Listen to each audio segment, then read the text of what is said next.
Good afternoon, everybody. Welcome to the latest episode of Window Watch. We're going to be discussing all the Norwich City transfer news and give some views on it as well. I can already see we've got loads of comments coming in. So, of course, any opinions, any questions, any comments about anything Norwich City transfer related, do get them in. Connor Southwell joined by David Freezer. David, I don't know about you, but I get the feeling this is going to be a very quiet one. There's not been much going on, is there? No, still nothing definite, but there's a lot of talk, isn't there? Hence, Window Watch. Exactly. Hopefully we can provide some clarity for that this afternoon. And Dave, I think we better start really with a certain Emiliano Buendía. Of course, much of the kind of off-season noise so far has been filled by speculation about his future. That hasn't stopped. Obviously, we had the reports last night from various places about bids from Arsenal and Aston Villa.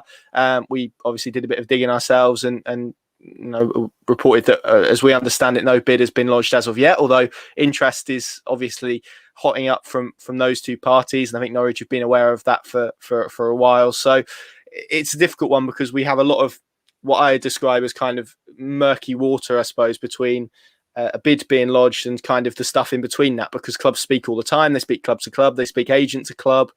In terms of where we are with Emiliano Buendía, until we have a bid on the table, which again, as I stress, we understand there isn't, this doesn't really move on from where we were a week or two ago.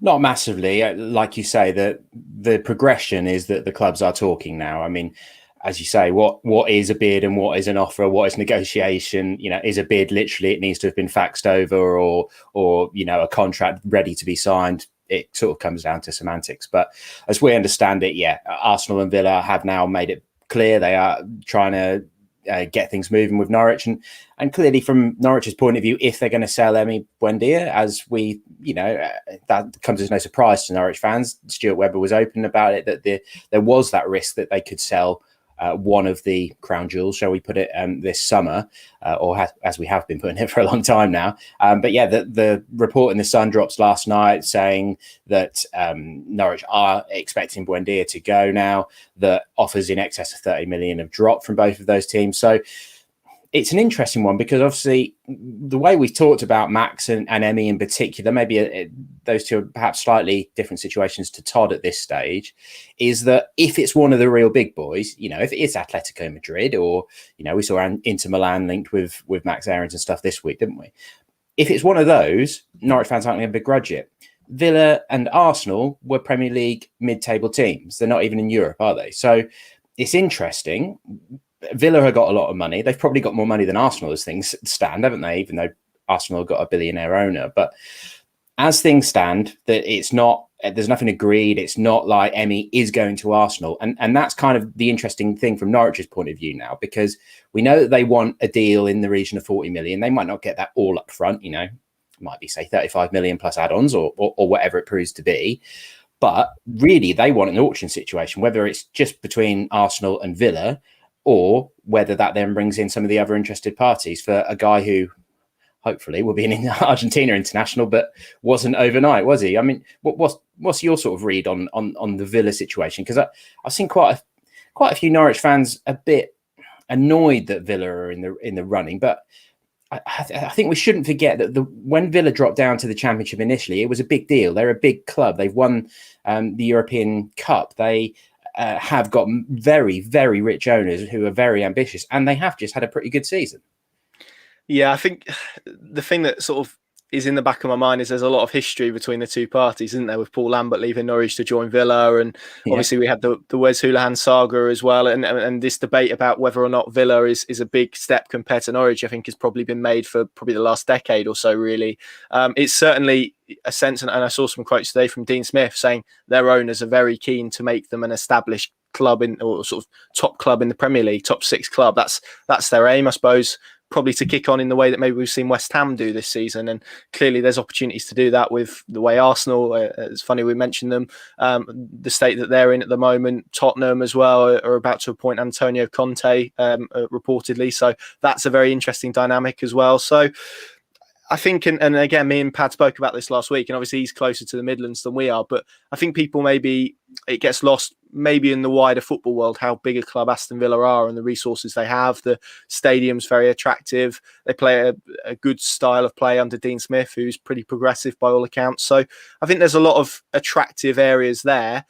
It's just, I think it will come down, and I've seen the word ambition used a lot in terms of Norwich. It will come down to what Emmy wants to do as well. And if he does feel, as some of the reports have stated, that now is the time to take that next step, and Villa have been in the Premier League a few years. They obviously struggled for survival 2 years ago. Last year were much better. They're looking to kick on again. If he is being sold that project, that could be quite appealing, given some of the players they're already, probably namely Jack Grealish, who could go to the Euros and have an absolute stomper. So it does feel perhaps a bit more attractive than I think maybe Norwich fans realise.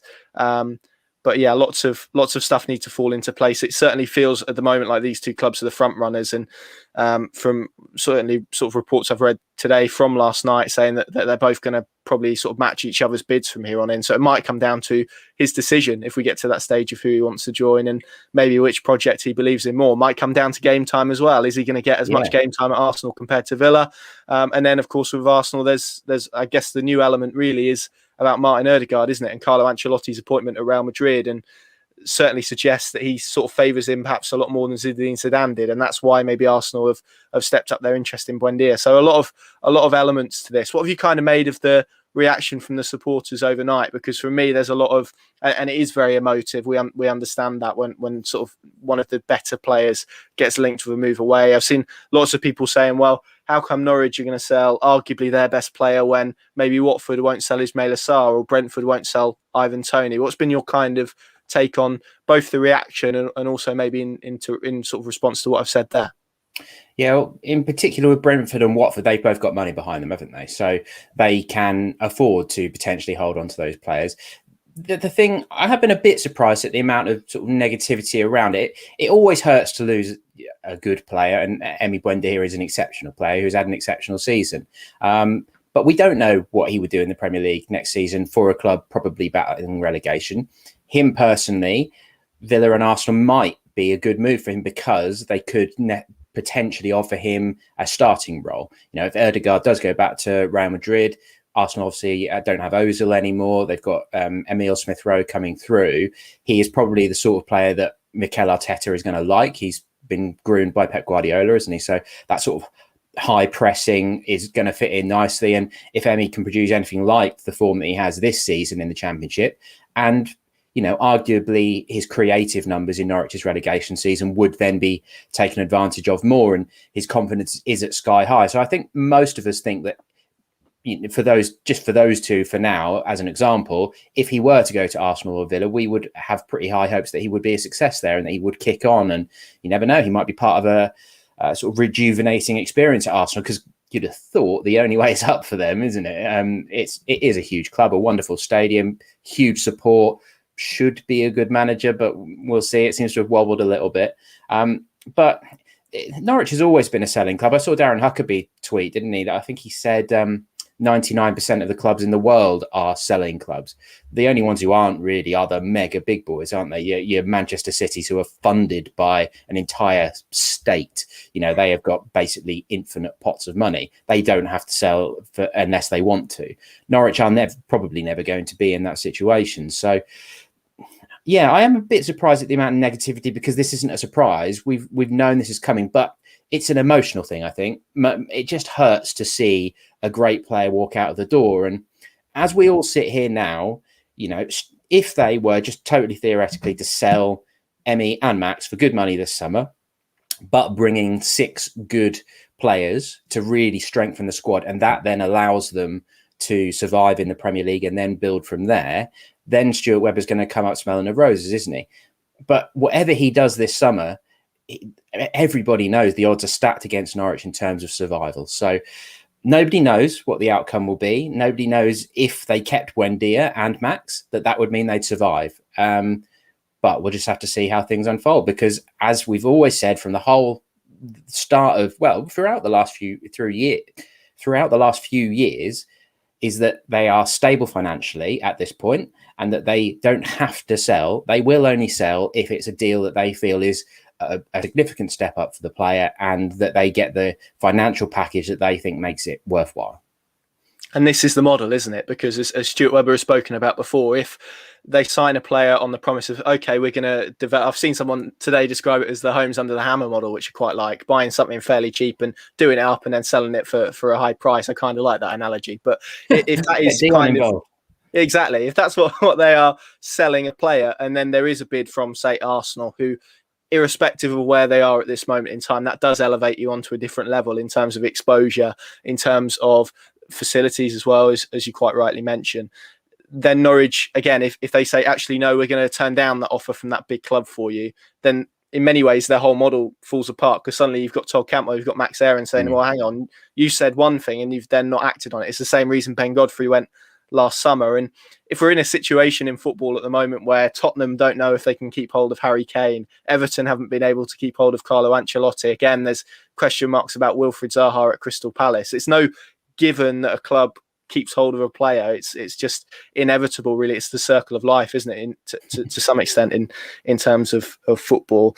I think that's just about it in terms of Emiliano Buendía. I think we've covered it, and that is as it remains. We're not expecting, just I suppose the final thing to add, anything to happen until he returns to the UK from international duty with Argentina, where, as you mentioned, Dave, he wasn't in the squad for their World Cup qualifier against Chile overnight, which is quite interesting. So, any more comments or questions on Emiliano Buendía, get them in and we'll try and answer them if we haven't done already, but that should cover it pretty nicely. No bid yet, lots of interest. Doesn't mean there won't be a bid at some stage. I think you'd be pretty naive, I think, to expect that there won't be, but certainly at this stage, no bid on the table as of yet. Should we turn to incomings, Dave? I guess the name that has kind of caught the attention most of Norwich fans is Adam Armstrong, a player who's very good in the Championship last year for Blackburn. Has been linked with, I think, Southampton as well recently. A report in the Telegraph, when was it? Earlier this week, wasn't it? Linking him to Norwich, which is an interesting link given what we know about what Norwich are looking for, but also the pricing element of it.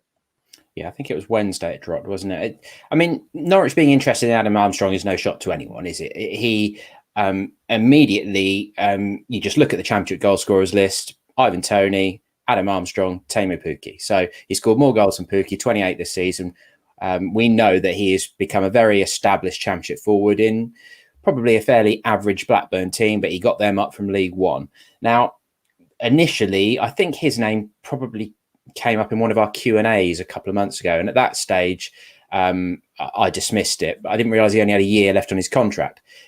So that puts a total different complexion on it, doesn't it? Now, the report that emerged this week from the Telegraph, from a pretty reliable source, is that the deal might be worth around 10 million.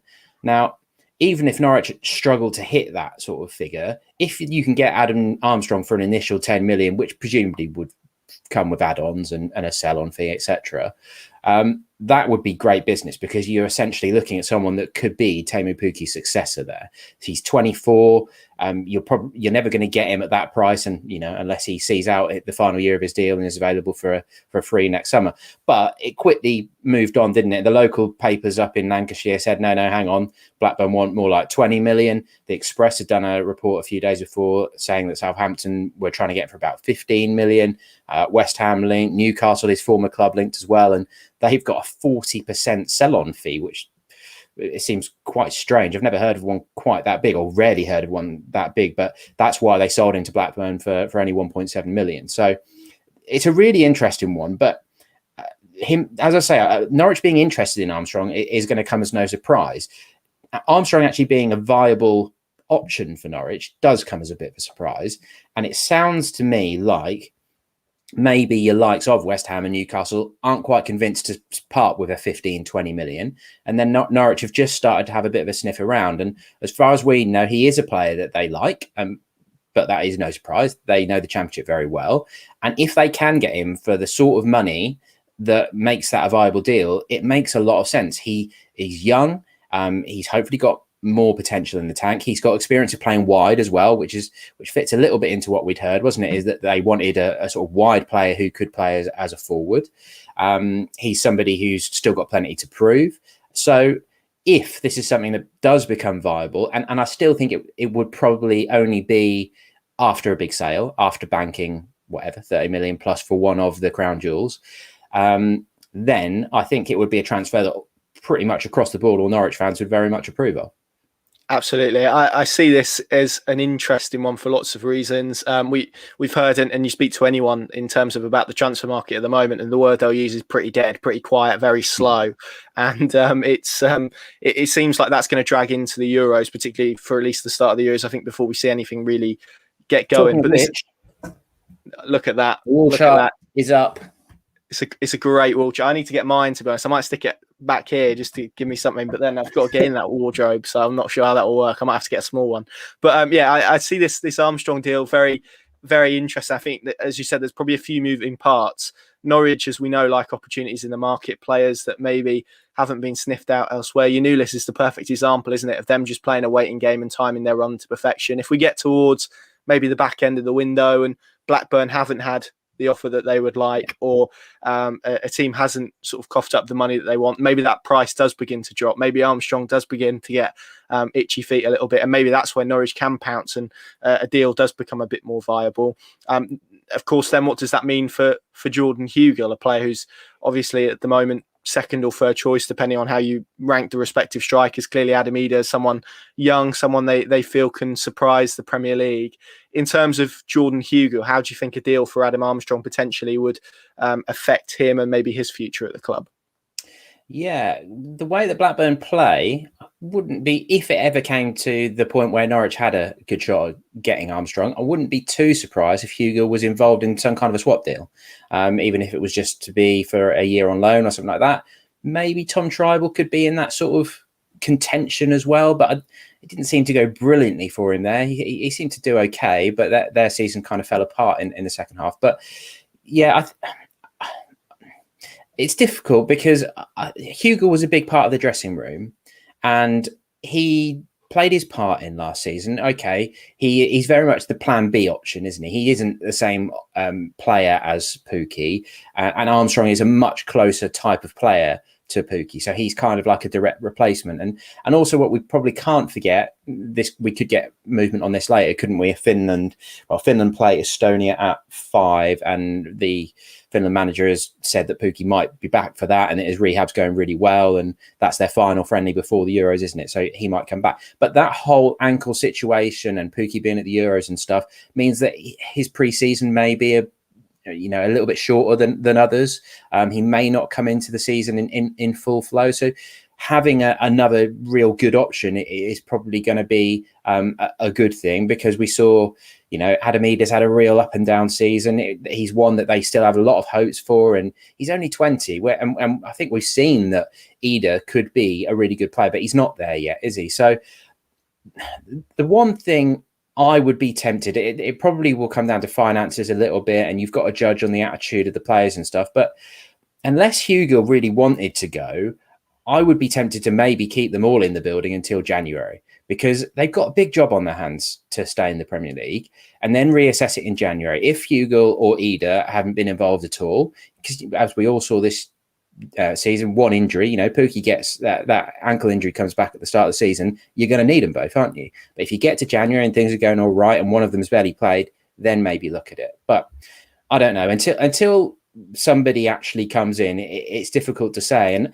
I don't think Jordan Hugill will necessarily just roll over and say, okay, no worries, yeah, I'm pleased I helped you get promoted, but I'm now off to go and play hoofball with Barnsley or something in the Championship. I think he'll say, well, no, I want the Premier League opportunity, I'm sticking around, I'm going to fight for my place in this team, because that's the sort of character that he comes across as. And at his age, this is probably his final Premier League opportunity, and he will know that he's one injury and one goal away from finally getting a run in the best league in the world. So it's really interesting to see how that forward department develops. Yeah, there's lots of dynamics, isn't there, around kind of the number 10 roles and the striker, and obviously the creative players either side as well. It's going to be really fascinating to see what kind of squad Norwich do head into the Premier League with. Back to the Buendia front, we've had an interesting question from Nick on YouTube, who says, I think we've all been resigned to the possibility of losing Buendia, but what kind of a message does it send out to players/fans when you sell your best player ahead of the new season, what's the ambition? What would you kind of say to those concerns, Dave? Because I think it's one that's been mentioned a lot kind of since these reports emerged overnight. I think that's where you've got to look at Norwich as a different case to most clubs, as a self-funded club who, 1 year of Premier League survival would almost change the course of the future for them, because they would then build that bit of financial strength, like we've seen with Burnley, as Stuart Webber mentioned when we were down at Colney, that they've, very different style of play, but the way that Burnley slowly built and established themselves in the Premier League, even maybe Palace in recent years, although they've got a decent amount of money, but Burnley didn't have a very, very wealthy benefactor. They had millionaire owners, but not billionaire owners. And I think Ben Gibson was their record sale at record buy at 15 million, wasn't he? So that shows that Robbie Brady, I think, was 13 million from Norwich, wasn't it? They built on those sort of mid-range signings, and that realistically is where Norwich are going to have to be. So yes, selling your best player is not a situation you want to be in, but I think we've all got to remember that the step up is vast. It's huge. The step up in quality across the pitch is huge. Tim Krul is the outstanding goalkeeper in the Championship. He's, a good Premier League goalkeeper, but he's not the best Premier League goalkeeper, is he? Grant Hanley had an absolutely outstanding season, looked brilliant in the Championship. We know when he's going to come up against those players who are that much quicker, that much more skillful, your Mo Salahs, Aubameyangs, etc., he's not going to look quite as good probably over the course of the season. It is going to be a totally different ball game. They are probably going to be in some form of relegation battle. So is a young player who's better going forward like Max Aarons your best choice as a right back in that situation? I think ideally you would keep Emmy, but from what Stuart told us when we were down at Colney, whatever it was, a month or so ago now, it just sounds like they feel that if they can cash in on those guys who are at that stage of their career where they probably are ready for the next step and have outgrown the club, a bit like Delia said of Max earlier in the year, like we saw with Maddison previously, that if you can bank some real good money and replace 2 outstanding players with 5 or 6 good players to really fill out the squad with some proper quality and possibly some more physical strength as well, then that might just help where they need to grind out those draws, hold on to those wins, because we all remember that stage of the season in the Premier League when Hanley and Zimmerman were back and they were playing well and they were getting ahead in games, and then they kept letting the points fade away. And that's where they basically got relegated, wasn't it? That's where the chance went when they had a squad that was fit again. And we all knew that after the restart that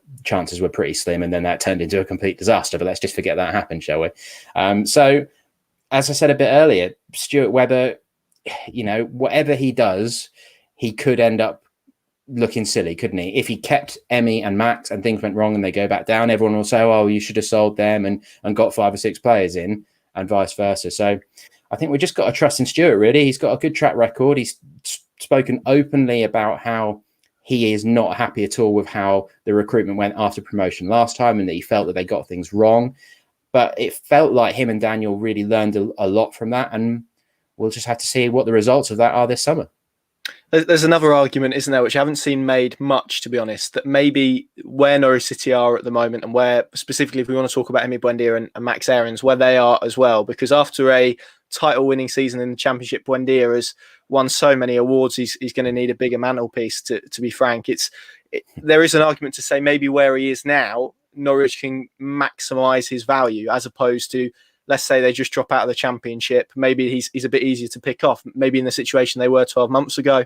And that could go into their thinking. These were 2 players that were involved in a team that got 21 points in the Premier League last time around as well. So those are maybe 2 elements just on the counter side of the argument. There's obviously the 30 million plus COVID hole that we know of as well. They would have been in a significantly stronger position if they were heading into the Premier League and the pandemic didn't happen. But there we go. That's something that nobody could have foreseen. And of course, another element which sort of leads me nicely onto this comment from Adrian on Facebook.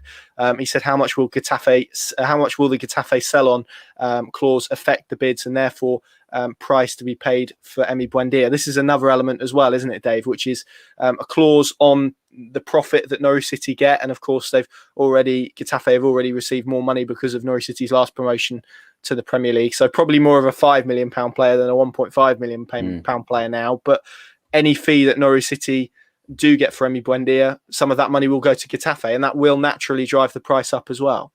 Yeah, the Sun report last night said 20% sell on, and that's something that we've heard a few times now, isn't it? And as you say, of profit.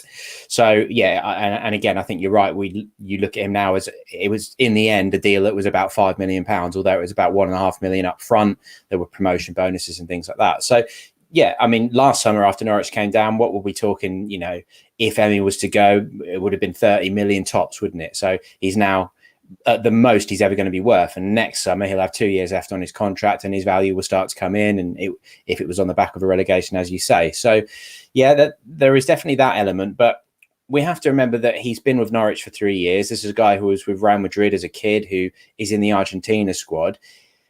I always find it a very difficult balance, and like Todd's a good example. All young players who have got a big reputation are sort of a good example, because at that age, you're expected to show ambition. Of course, Todd Cantwell wants to go and play for Manchester City and win Premier Leagues and win England caps. Like that's just common sense, isn't it? And it's the same for every player. Emi wants to go and win a Champions League with Atletico Madrid and win the Copa America of Argentina. If there's even a glimmer of hope that he can make that happen at 24 years old, he's going to chase it, isn't he? You've got to keep some perspective on where Norwich City are in the footballing world. If Stuart Webber and Daniel Farke continue to work their magic in hopefully at least this season, and then maybe a bit beyond, or whoever comes through next manages to take them on, and as a self-funded club they can become established at Premier League level, then the ambitions and the horizons can start to raise that a little bit more. But again, as Stuart talked about, everybody always gets so upset when a player leaves, and it is part of the model. And their job is to find the next hero, isn't it? They replaced Wes with Maddison. There's loads of examples through the years. If you can even, I was going to go back to the 90s, but I suppose it's not too relevant. You know, when Coco and Fox and Sutton, it took them a while to find replacements for players like that, of course, because the club went into a bit of crisis. But that's kind of their challenge, isn't it? To always find the next player who can be your star. So it's kind of whether you trust in Daniel or Stuart to do that, I think, at this stage. But it's not going to be easy. There's no doubt about that.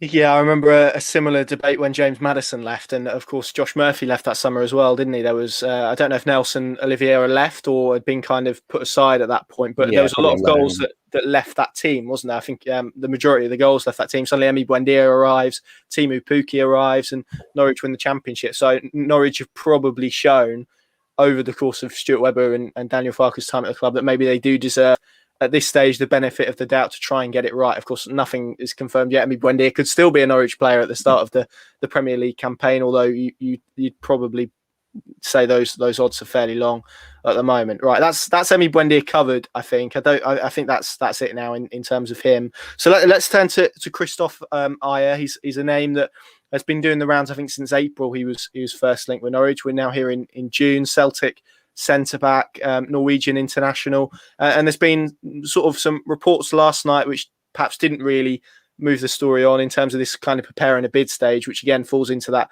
kind of void that I spoke about earlier between interest and something sort of actually happening. You get a lot of kind of different phrases in between that, which are frankly hot air or whatever you want to describe them as. But he is a player that is on Norwich City's list. We know that. And he's come out this morning with some quotes that seem to indicate that he's open to leaving Celtic this summer. Yeah, he made it pretty clear, isn't he, that he's got 12 months left on his deal, and rather than running that down and going for a free next summer, he is going to work with them to make sure that they get a fee. And Celtic need a bit of a refresh anyway, don't they? They just had a bit of a nightmare end to their dominance in Scotland, with Rangers doing so well this year, so it's probably not too much of a surprise. He was the first player linked after promotion, I'm pretty sure, wasn't he? I think it might have even been the next day or 2 days after, literally after the Bournemouth game, Christoph Ayer was linked. So he is, Norway international. He's away with Ørjan Nyland at the moment. They've had a couple of friendlies, haven't they?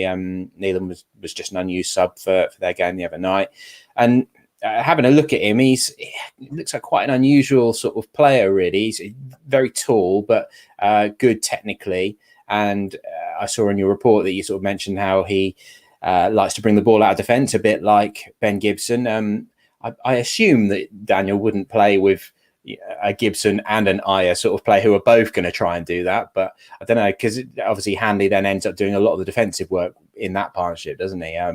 But he's an interesting one, and he's one that Norwich have got on their list. They've got a lot of lists, I'm sure. There's a lot of players, because that's the thing with Norwich. That's probably why we're seeing so many players linked already. I make it, I think it's 26 now since promotion that have been linked. And that's because Norwich are having to spread their net far and wide, aren't they? They're having to look at a lot of different options that, a bit like the Armstrong one, he's on their list. They like him. If that deal becomes viable for them, then they'll go for it. They'll pull the trigger. But as we stand today, that's probably unlikely without a sale.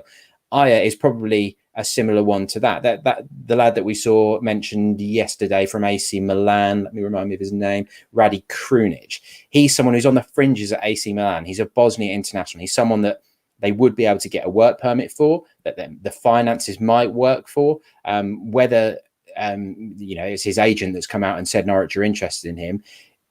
It's again a bit like we were saying with bids. Where's the interest, and where is it just scouting? Norwich will have been casting that net far and wide. They've got to scout and have those long lists of players, because they're not in a position where they can just boss people around and say, this is the money, this is who we want, that's what we're doing.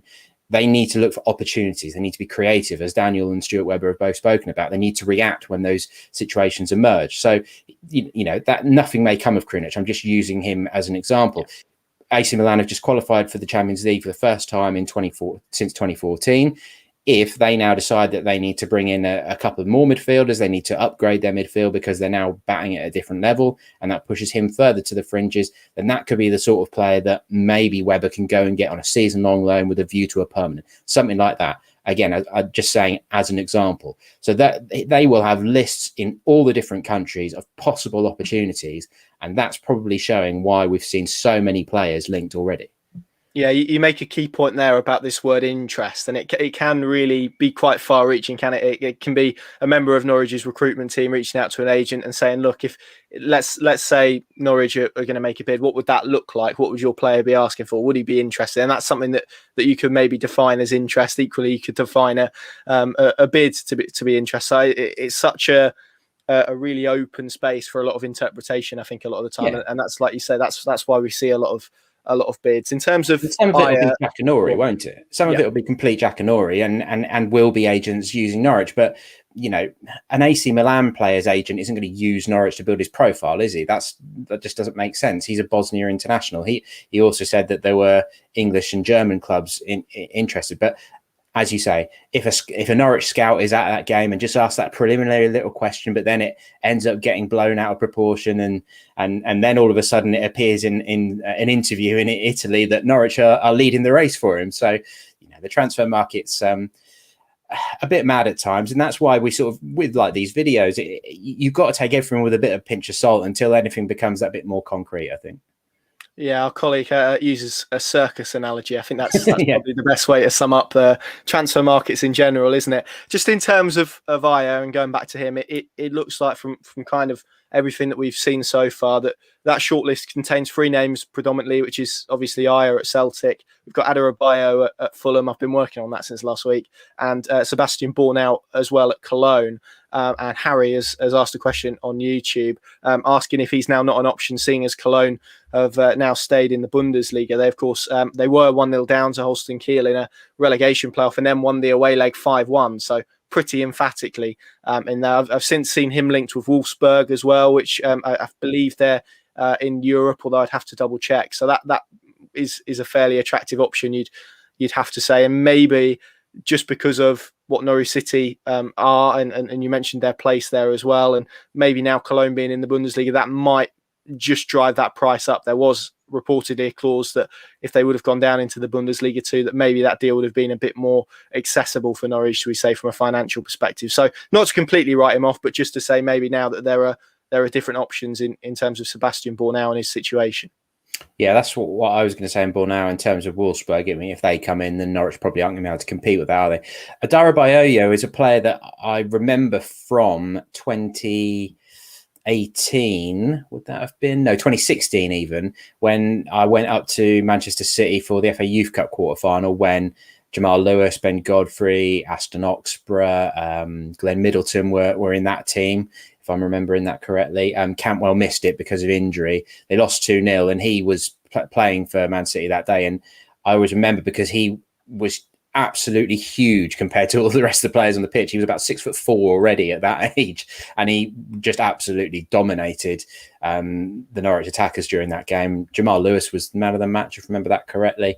And he had a spell with West Brom. Obviously, he's just gone down with Fulham. So if he's surplus to requirements at Fulham, then he could be someone that's at a good stage of his career. But for what he's achieved, you would have thought that Fulham are going to be looking for reasonably good money for him. You're going to be talking 10 to 15 million, I'd have thought, really, because he's still a young player with a lot of potential who wasn't far away from getting chances at Manchester City when he was a bit younger. So that's a possibility. Personally, I think if you're going for someone like that, I would probably have a look at someone like Mark Gurhey at Chelsea. Obviously, we've been wondering whether Farke can tap up his connection with Thomas Tuchel to get somebody in from Chelsea. And, Gurhey has just had a full season with Swansea. Okay, they lost in the playoff final, but he's a left-sided player as well. He's somebody who hasn't played in the Premier League yet, who could come into the Norwich squad and compete for a place, but wouldn't be able to command a starting role. And if Norwich were going to pay 10 to 15 million for someone like Adebayo, then he's probably going to be expecting to start, isn't he? So, yeah, that's probably where I'd go if I was given a choice. And then if it works out with Gurhey, then great. But he looks like someone who's probably ready for the Premier League. Yeah, he definitely does. Really impressive at Swansea this year. Of course, have released Andre Ayew as well. I can see we've had a lot of comments about that. I'll just use one word, and that's wages, really. And that's the same probably as we answer Carl's comment on Facebook here. The same for Josh King, who is a name that Norwich have been linked with. Certainly the indication is that it looks like Norwich may have moved on from that one, which is perhaps unsurprising given his pedigree and the amount of money that reportedly he was on. And he's also followed that up with any truth in a bid for Aya, which at this stage we don't believe. And as we've said countless times, no bid on the table for Emiliano Buendía as we understand it. Let's see what else we've got in terms of comments and questions. This is an interesting one from Finley on Twitter. Can we see Dan Barden going out on loan? We've had a link from the Daily Record this morning linking him with a move to Livingston, Scottish Premiership. We know Norwich want to get him out on loan. There was carried some quotes from Daniel Farke from last month saying that they want 3 experienced goalkeepers. Obviously, they've got the 2 guaranteed, which is going to be Tim Krul and Michael McGovern, who signed a 2-year contract fairly recently as well. It's just sorting about that number 2, which maybe we'll come on to in a moment. But in terms of Dan Barden, I suppose I'd lump Archie Mayer in with this as well. It looks like another season out on loan for their respective developments. Yeah, they'll be looking to get Archie Mayer up a level. They'll look to get him into League 2 or League 1, won't they? But Scottish Premiership would seem to make sense for Dan Barden. He's still a young guy. I think he could have a good future ahead of him on what we've seen of him. But he obviously needs to go and play regularly now, doesn't he? I think he could play for the Wales under-21s today, couldn't he? Yeah, against Moldova in a friendly this evening. So that would be his first cap at that level. But yeah, I like the look of Dan. He's huge as well. I always find it quite funny when you see him warming up with Tim Krul, is that he towers over Krul. So apparently, didn't someone tell us that his dad is 6'10"? So he might still have some, it might be Ewan mentioned that he's got potentially more inches to grow yet as well. So that would be interesting. I suppose there's probably a point where you can get too tall as a goalkeeper, but we shall see. But Scottish Premiership, that's what Remy Matthews did, wasn't it? At a similar age, went and played for Hamilton and got a full season loan season there, and that sort of kicked him into gear, didn't it? Really, and then pushed him to the fringes of the Norwich team before obviously he ended up being moved on, and it didn't work out for him. So, yeah, whether it ends up being Neeland as the number 2, we'll have to see. That will probably depend on the options that are on the table for him, because we all know he's of a good caliber. He's still in the Norway squad despite not having played for the best part of a year now, and still coming back from back surgery and things like that. So I think he's one that Norwich would potentially have as their number 2 if he's happy and he's on board and is aware that Krul is number 1. But that might be the problem, mightn't it? That he thinks, well, I'm not going to get ahead of Tim Krul because they love him at Norwich, and maybe I'm better to go elsewhere. The interesting element of that is the Angus Gunn interest, isn't it? Which which you reported a few weeks ago that he was on Norwich's list as a potential option. The Athletic said this week 5 million, didn't they? A deal in the region of 5 million, which surprises me a little bit, considering Southampton paid 15 million for him, and he seems to have kind of had that the 9-0 loss to Leicester that seems to have been hung around Angus's neck, really, doesn't it? And they just got him out of the picture when, you know, really, when you're losing 9-0, you can't blame that all on the goalkeeper. And I remember watching the goals, and it's not like Angus was dropping horrendous ricks here and there for 3 or 4 of the goals or anything. Southampton just gave up. Their outfield players gave up that night. But I guess they just decided to make changes. They brought Fraser Forster back from Celtic. So from my point of view, if, again, to move back into the theoretical realms, Norwich were to sell a couple of the crown jewels and have money to spend, I'd spend 5 million on Angus Gunn, because similar to Adam Armstrong, you've then got a successor in the squad who knows the deal. He knows that Tim Krul is the number one, knows he's got to fight for it. But as we all know, one injury and you need a good number two. Ralph Fairman was a good number two option who, if he'd have been needed more during 2 seasons ago, looks like he could have been a good option and was a sensible loan signing. So Angus Gunn, I think most Norwich fans would feel he is capable of stepping into the Premier League if needed. And then to take it on a bit more theoretically, if Norwich stay up next summer, Tim Krul, if he plays at the Euros, particularly this summer, is probably going to have interested parties, maybe even one of the big boys who are looking for a good number two who can compete with their sort of high profile number one. If they go down, I don't think we'll be seeing Tim Krul in the Championship again. He showed that loyalty with Norwich. He'll be at that stage of his career where he needs to go and get that last big contract or that last big opportunity to go and play European football, etc. So if in an ideal world you could get an Angus Gunn for about 5 million as the long-term successor to Tim Krul, I think that would be a great deal. Yeah, there's a lot of elements to this Angus Gunn stuff for sure, which is firstly what you mentioned there, which is the Southampton stuff. They seem to have accepted that. I think irrespective of what happens now, they're probably going to make a loss on what the reported 15 million. That was it 15? I might be slightly inflating that. Figure that they spent on him from Manchester City. Of course, he was on loan at Stoke last year. That was sort of packaged as an 18-month loan with kind of an option to review in the summer. From what I've heard from the Southampton end, Stoke were particularly keen to try and extend that, but it was actually Southampton who maybe are looking to cash in. Obviously, we know that money is tight in football, particularly at the moment, with a lot of clubs sort of suffering with the effects of COVID. And equally thrown in there, you've got kind of the new Brexit rules, which makes these homegrown players more appealing. So I think you're likely to get a few clubs maybe in for Angus Gunn. Wolves are a club that's been mentioned, for example, who maybe are going to take an interest who ordinarily wouldn't, because of how much or how in desperate need they are of these homegrown players. Certainly the indication that we've been given is that Angus would be fairly happy, as you'd expect, to come back to Norwich. I think he's kind of echoed that throughout. I know you had a chat with him, didn't you, Dave, when he was at Stoke, and he kind of made that point as well one day that he would. Yeah, I jinxed him, didn't I? Exactly, you did. Yeah, he's had a young child as well, hasn't he? So you'd imagine he'll want to settle down somewhere permanently.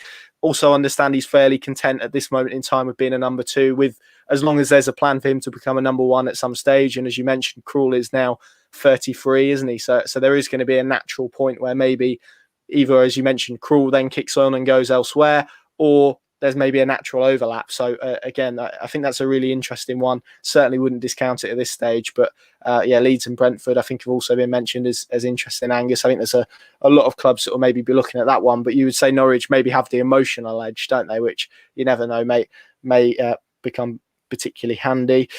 In terms of a few other bits knocking about, you've mentioned the AC Milan midfielders. Is there anything more in terms of that you kind of want to mention, Dave? Obviously an interesting one because of his profile of club, as you mentioned there, would qualify for a work permit. I guess unique because of the agent quotes. That's one that hasn't been out there, but as we've kind of spoken about, how do you define interest? It's such a you can interpret it however you want.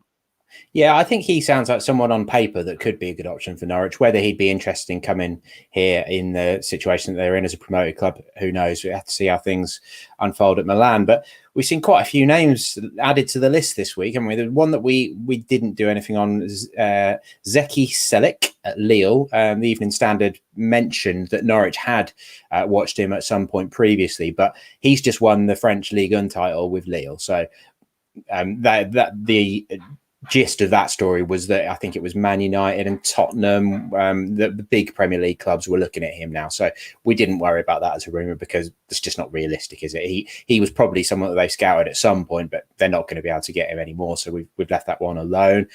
Flynn Clark, we can probably come back to that one in a minute, can't we? Because that's one that sounds like it has got legs. But just to go back to Sunday, I had quite a busy day on Sunday. There was a few names bubbling around over the weekend. Ryan Christie got mentioned again, the Celtic midfielder, but that was kind of repeating previous stuff that has been reported, saying that Norwich are interested. He's Scotland international, isn't he? Daryl DK at Barnsley.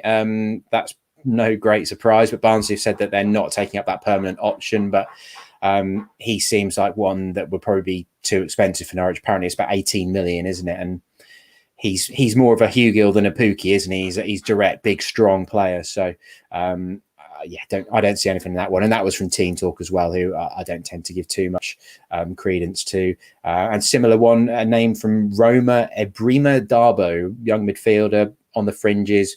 Basically, 90min.com, they were saying that with Mourinho coming in, that he's probably going to be pushed out to the fringes, because we all know that Mourinho doesn't really like to give young players a chance unless he has to, does he? Until he's forced into it. So again, not giving that one too much. And another one which seemed to sort of be an old name, which had been repeated, which is the Chronicle up in the northeast, Josh Hawkes at Sunderland, who's a midfielder who's absolutely tearing it up for Sunderland's under 23s, but can't get anywhere near their first team. But he's 22. They bought him from Hartlepool last summer. He sounds like someone who could have been potentially added to Norwich's under 23 squad at some point, but not now. You wouldn't have thought. If he's not getting in the team at Sunderland at 22, then coming to Norwich after they've been promoted to the Premier League seems pretty unlikely. But yeah, Clark was an interesting one, wasn't it? Yeah, it was. Just on Hawks, I think our colleagues have been linking, who cover Ipswich Town, have been linking him with them, although it looks like Lee Johnson is going to give him a chance in the first team, doesn't it? So I think we can probably strike a line through that one. Flynn Clark is an interesting one. I think it's worth pointing out at this point that maybe there's two arms to Norwich City's recruitment, first team and academy, and sometimes they're quite separate. But by all accounts, it looks like Flynn Clark is going to be a Norwich player this summer, doesn't it? Although probably not going to be announced imminently, as sort of suggested elsewhere. I think that is one that maybe they'll have to wait on in a little while, for a little while, but certainly looks like come the start of the season he'll be a Norwich player. But equally probably looks like he's going to be one for the development squads, one who's going to link up with David Wright's under 23 squad, but someone already who has League One football on his CV. Yeah, could well be the next Maddison in a couple of years that we're talking about. Who knows? Obviously, that's a very high standard to hit. But you think, what was it, January 2016? Maddison kind of went under the radar a little bit. Norwich brought him in for $2.5 million and loaned him back out to Coventry. And Norwich fans had no idea what was to come from him or Ben Godfrey in that window. And that should always be remembered, actually, that was still Alex Neil and David McNally, wasn't it, that brought those two in. So as much as the current regime have, of course, developed them and taken them on, that was a fine bit of scouting from McNally and Neil during January 2016 to get Godfrey and Maddison for the money that they did. And I guess Ricky Martin would have been technical director at that point as well. So he may well have been involved in the sort of process. But anyway, I digress. So with Clark, he's one that you would have thought they're going to look, if they can get him in, that they would look to get him out on loan, wouldn't they? Whether that might be the similar sort of route that Dan Edshead has gone with this year, and he's been playing in Holland in the second tier with Telstar, just because of the technical aspect. They seem to like that develops that side of the game for midfielders, or whether he's one that they can get a decent League One move and get him playing. But he's one who is potential, isn't it? It's not one for the first team right now. Yeah, so that's one that will happen. It's a matter of when, really, but not anything to be announced imminently. This is quite. I've sort of sprung this up on you, Dave. So I might go first. I've got to try and find the comment now. Here we go. Jack Lincoln on YouTube. He said, if you could both have one realistic signing each, who would it be and why? So I think it's probably fair that we limit this to Championship, because we've not watched the Polish First Division. Let's be frank about that. So it is going to be a Championship player, I think, that we select here. So I've spun that on you. So I'll give you a bit of time to think.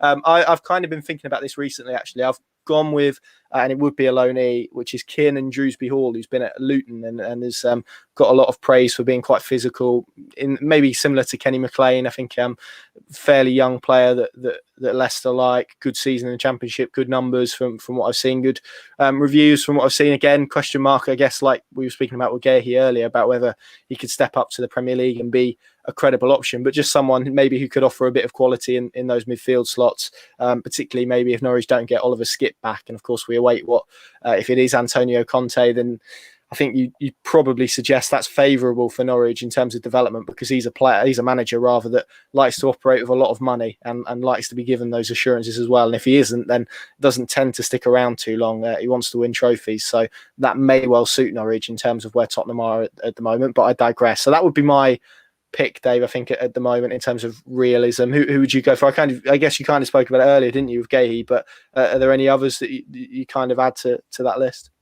Yeah, similarly at Chelsea, Billy Gilmore, I think, would be a good loan signing, and he looks like someone who's probably going to be available as well. The only thing is whether he's ready to play a full part. Conor Gallagher was also at West Brom on loan from Chelsea this year, wasn't he? And did some good things. So he maybe is more ready than Gilmore to do a job for Norwich. So, but in Championship terms, I've mentioned Dale Fry a few times at Middlesbrough, their centre back, who I think you could probably get for in the region of 10 million. And I think Norwich would be sensible to spend a decent chunk of money on a centre back, as much as and we all rate Gibson and Hanley, particularly as a partnership. And we all know that Zimmerman is capable if his body holds up. I think they need another good frontline option in there, just in case one of them gets injured.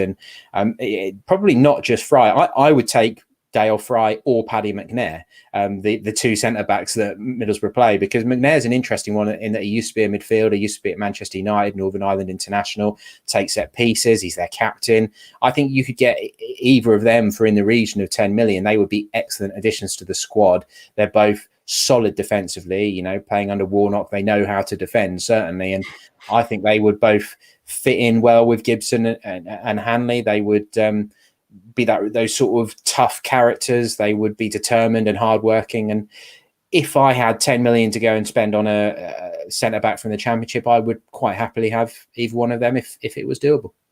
Yeah, I think Neil Warnock might have something to say about that. I've seen a lot of things saying that he's almost adopted Dale Fry as like another son. He's that big a fan. He was brilliant against Norwich, wasn't he? In the away game when Norwich got insanely lucky with that penalty that was disallowed for the apparent double touch. That, I mean, I watched that replay dozens of times and I still could not be sure, but the referee called it, and then they get their own penalty, which was a bit soft at the other end and win, didn't they? But every time they attacked that night, Dale Fry seemed to be in the way. So that always really stuck with me. That was one of the exceptional performances of the season, I thought. Yeah, absolutely. Just finally then, before we wrap up, let's speak about Daniel Farke. We had the link, what was it, yesterday from Turkey, saying that Fenerbahce made an approach to him about becoming their next manager. It looks like they're going to appoint is it Schuster now, who was at Real Madrid, I think, a while ago. I've probably butchered that. But that's an interesting one, isn't it? It shows that maybe his work at Norwich is being recognised by some top clubs in Europe. Fenerbahce, albeit probably not the securest job in the world in terms of security and in terms of him not getting sacked after 3 months, for example. But it's still a massive club, still a club that everyone knows around Europe. Yeah, to mimic Paddy, that is a circus at Fenerbahce, isn't it? That is kind of Turkish football. It's a bit of a madhouse. So I don't see that being the sort of thing that would interest Daniel Farke. And frankly, from everything that he has said on the record publicly, and that we hear from those sort of the sources that we have around the club and stuff, he isn't interested in leaving Norwich this summer. Stuart Webber came out and told us all that he's going to be signing a new contract, that Farke is going to be signing a new contract this summer, and that he is still loving the project, still keen to kick on. What would happen if Norwich got relegated again, of course, would be a different issue. Whether Farke wanted another go in the Championship, if those offers did materialise in Germany next summer, then that would be difficult to see him turning down. But that's for another day, isn't it? So as we stand, Fenerbahce doesn't sound like a realistic one. Farke wants the Premier League. Farke wants to prove a point with Norwich. He he and Stuart both proved a point in the Championship, really, in the way that they evolved, in the way that they made the team that little bit more defensively, well, no, not a little bit more, significantly more defensively strong, and just tweaked the style that little bit, but maintained the sort of ethos of Farker ball, still played good, creative, exciting, attacking football.